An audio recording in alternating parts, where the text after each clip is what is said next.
Okay, so let's start looking at preconditions. So where I want to start is actually in SAP Help, and so we're looking at preconditions, and basically two things you can do with them is you can hide a characteristic and you can hide characteristic values.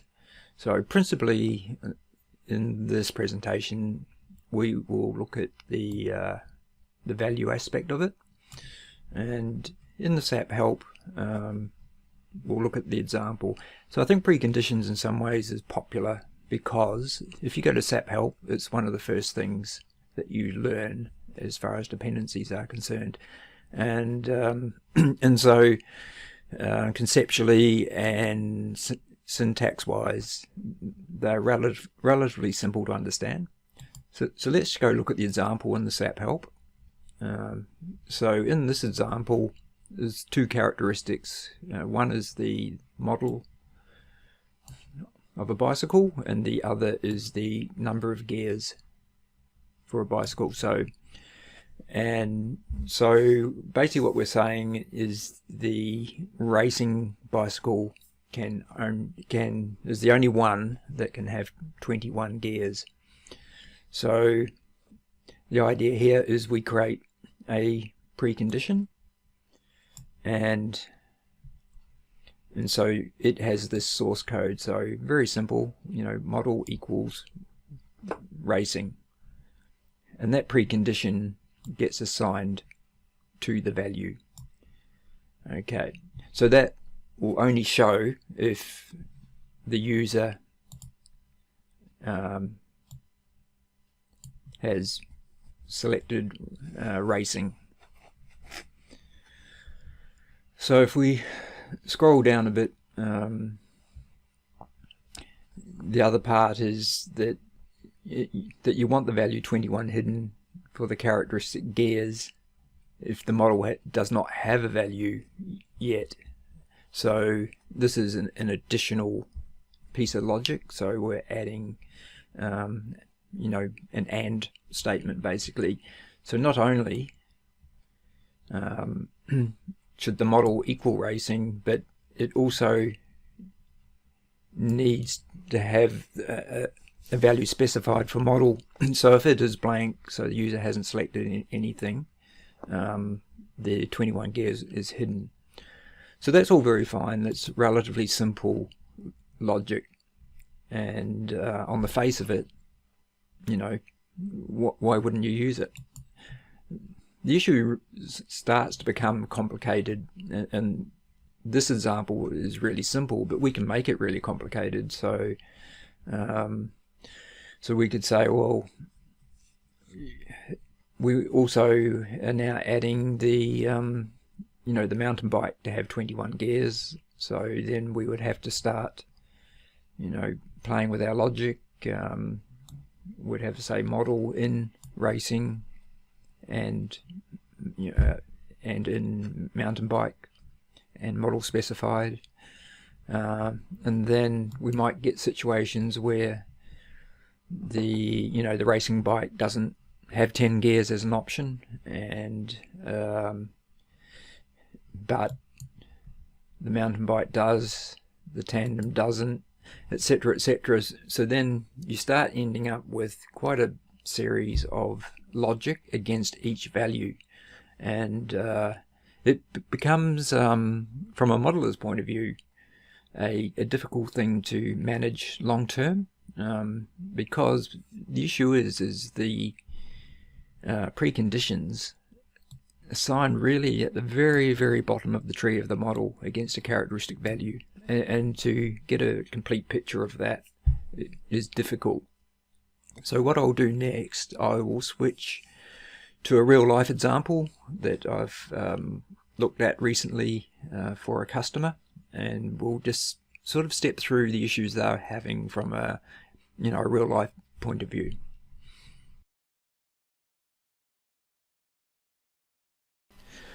Okay, so here we are in a real model. So it's got a lot of characteristics, obviously, and the one we want to focus on is color selection, which is a common thing that we often need to filter colors based on rules. So this color characteristic is, we'll have a look at that. So I'll just open it up. And so as we can see, there are a lot of colors. There's roughly 60 odd colors, I think. We'll see that later. And if I open up these, we can see there's preconditions acting on each color value, and each one will have some sort of logic to talk about what it's doing. So so this is quite common in amongst it all, is that they've got special rules here and there. So as you can see, in here we have to sort of navigate through them all to actually sort of see what they are. And then the other way is we can push them down to the environment, and that was by using the button up here. And so in the dependency lists, we can actually see just through the naming convention all these preconditions that have been created just to manage these colors, and there's others for other things.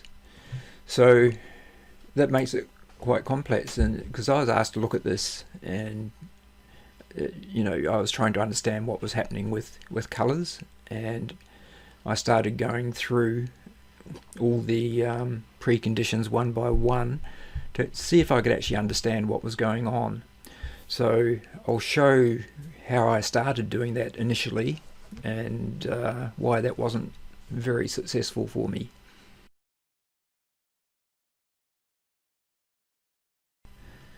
So this was my first attempt at trying to understand what was going on with every precondition.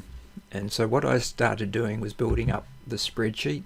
So I worked through basically each color, and then identified all the preconditions that applied.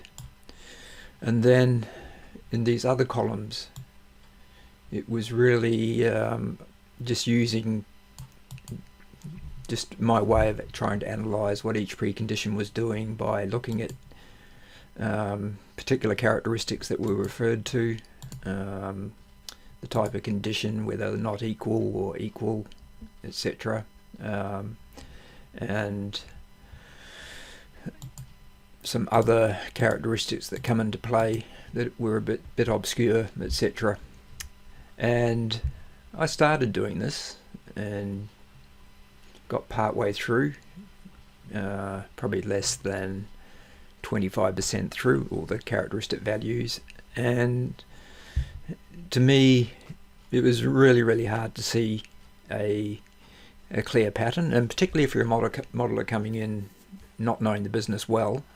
So this was my situation really, because I was coming in from the outside to try and analyze what was going on with preconditions. And so I got this far, and basically I stopped. It was too hard to actually work out what was going on. So I'll tell you what I tried next.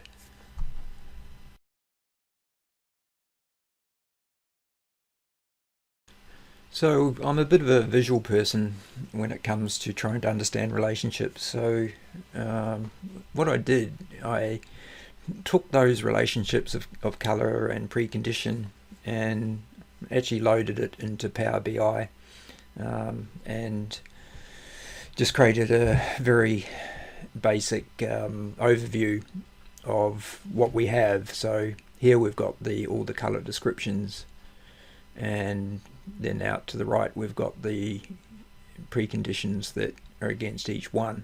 So you can sort of see this in a table. Down the bottom we can see we've got basically 68 preconditions in play, and we've got 59 colors that we're trying to influence. So what does that look like really if we, from a visual point of view? So what we can do is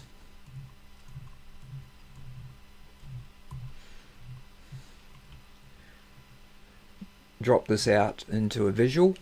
So what we have here in the sort of yellow dots, we've got all the preconditions, and then around the edge we've got all the colors that are using those preconditions, and so we can see we get different patterns. So this particular one is just used around these colors, but then we get some of these other colors that have more than one precondition at play, so different pattern in the data, and so you can sort of start to see visually that there's all these sorts of relationships going on, but it's a nice visual, but it still doesn't really help us understand what's going on.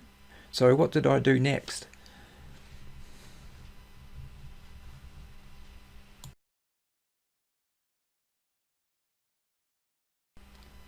So I was confused on how I was going to approach the colors, because basically I wanted to move them into constraint logic, and trying to work through the preconditions that was not telling me what I wanted to know easily. And so at that point you ask, well, what is the source of the data that we're trying to work with? And so I asked that question, and was given these color charts. So there's about 4 or 5 of these charts related to color, and various yes/no rules within it. And so this was great because I could immediately see variant tables popping out at me that would be able to manage these colors and the logic and of when they apply. So it is a bit similar in concept to the bike example in the SAP help, where we've got different types of bike and different sorts of gears, and some are applicable in this situation but not that, and there can be some broad interrelated rules. So I took all that on board and sat down, and within probably 2 or 3 hours came up with a color solution that did not need preconditions and was actually a better solution. And so I'll step into that next.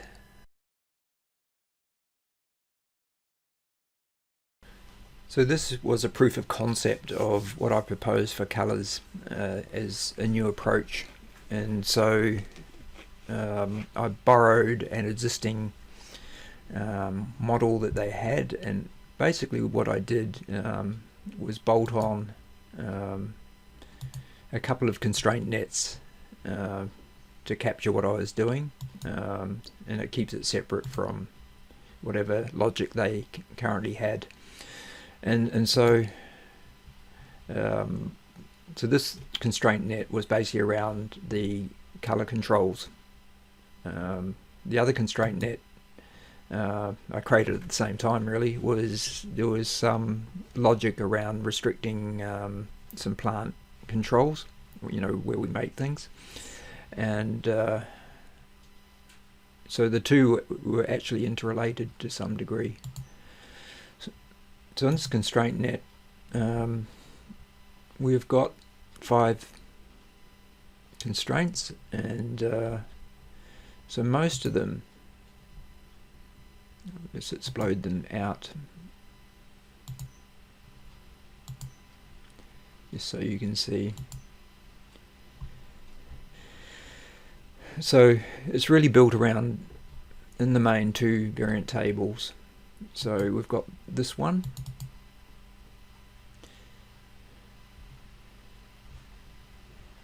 and I'll just show the characteristics as well. So just 3 characteristics, and if we look at the contents, it's pretty simple. We've got a relationship basically between a thickness of the steel being used in the product, the color, and the colors that are available for that thickness of steel. So this information essentially came from the color chart that I showed previously, and we added an additional bit of functionality or information that was in those color charts to say whether a color was standard or not, because that yes/no decision in there has an impact on lead times of the product, and we could leverage off that, which they currently don't do. So that's one of the main configuration table, if you like. Then we've got this other one, and for the proof of concept, this one is a little bit different, and if we go into a real production situation, this may change a little, but basically this one adds another layer. So we've got some restrictions around the manufacturing plant and the gauge. So you know, these can differ a bit because these plants are spread quite widely apart in different states, and so there's some different state-based logic, if you like, required. And so yeah, so that was the other control. So at the end of the day, these two coloured variant tables, if you like, work together. So one will propose one set of colours, the other may filter that down to a different set, and we're always looking for that intersection of data, if you like, to be the valid choices a user can make. So we've got those, and then so if we just quickly say look at the logic on the constraint.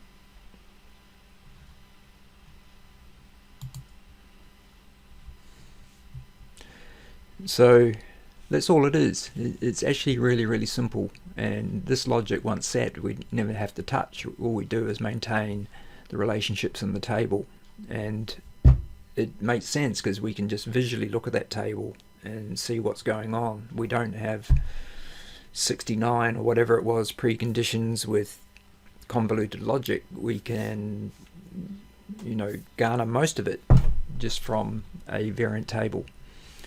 But then obviously we always get little subtle rules that go on that are always present in models at some point, where we can get 90% of the control defined pretty easily, but then we have little subtle rules. So this one here, for example, is not driven off a variant table, but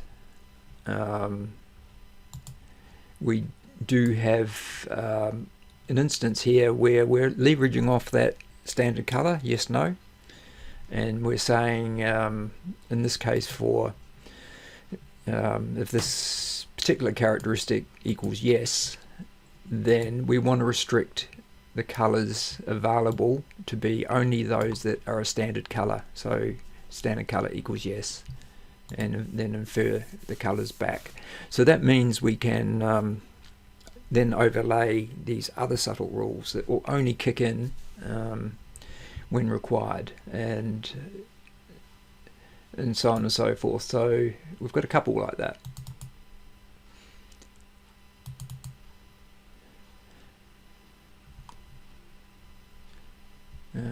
So that one, again, that's just referring to the table. But so as you can see, that's the power of constraints. We can actually, rather than try and mix all our logic against one characteristic value and create this nightmare of code that, as it gets bigger and bigger, is harder and harder to understand what is going on, and instead just punch it into a group of constraints. And constraints with filtering, the power is that it's like the old Venn diagrams that you probably learned in high school maths. you end up with the intersection of data. So that's what we're trying to achieve. So that sort of summarizes the proof of concept.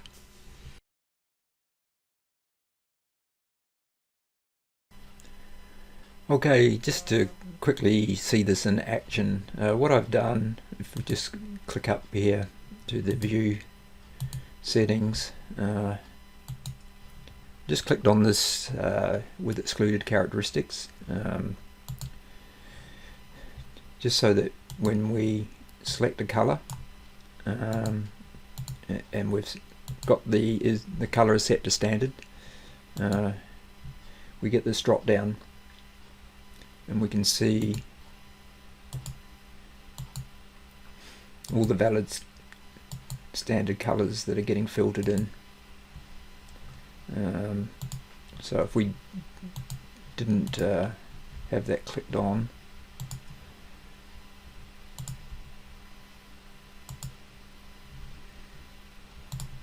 then when we do the drop down, we just see the reduced list that the user can select from. So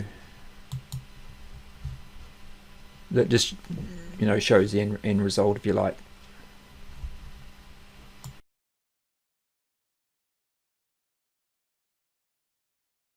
Okay, I just want to close off with a couple of small points for those who aren't familiar with constraints and filtering.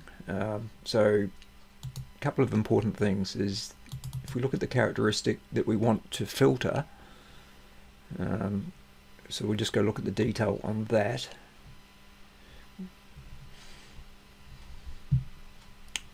Right, so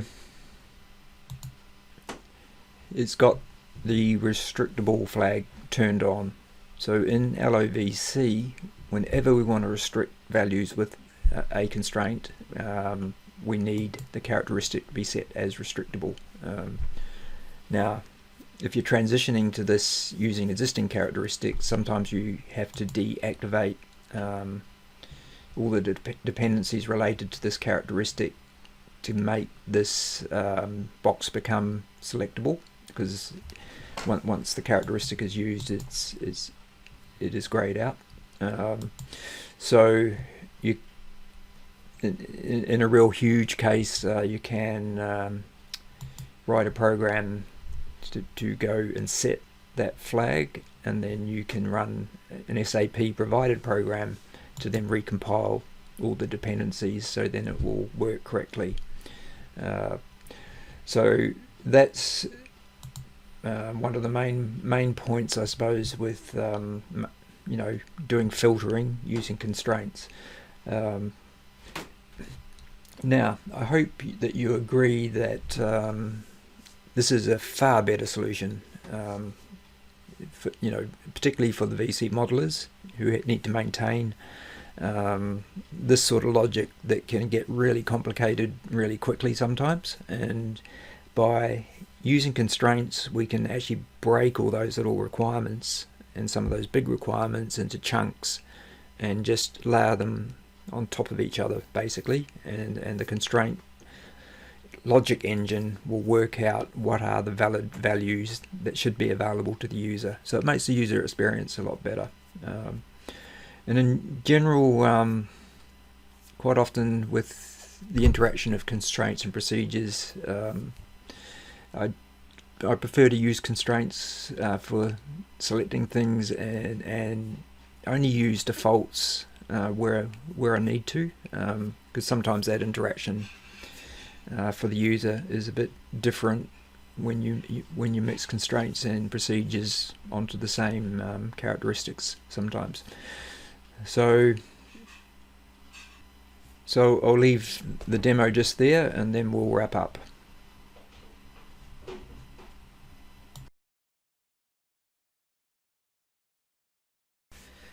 So in closing, I just want to make it really clear.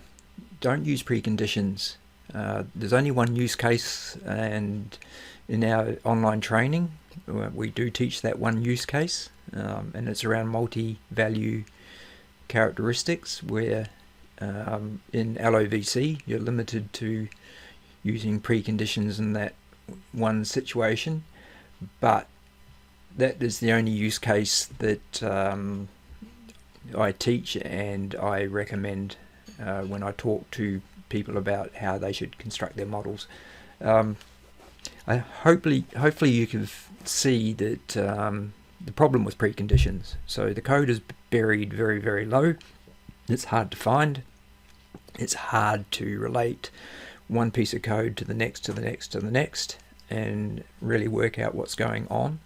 And by switching to constraints and variant tables, you can often use the source of data, which might be a color chart or some other logic chart that someone has that relates to the rule that has to be built, how that can be quite easily replicated into variant tables and constraints, and offer a much clearer view of the rules that are applying. And with ongoing maintenance, it's often a simple matter of adding values to a table or taking values out of a table, and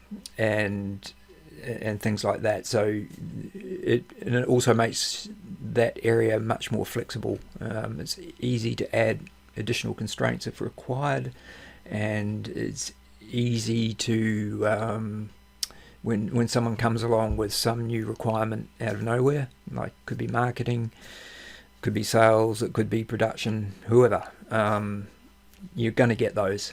And trying to implement some of that using preconditions, you'll start going bored like me.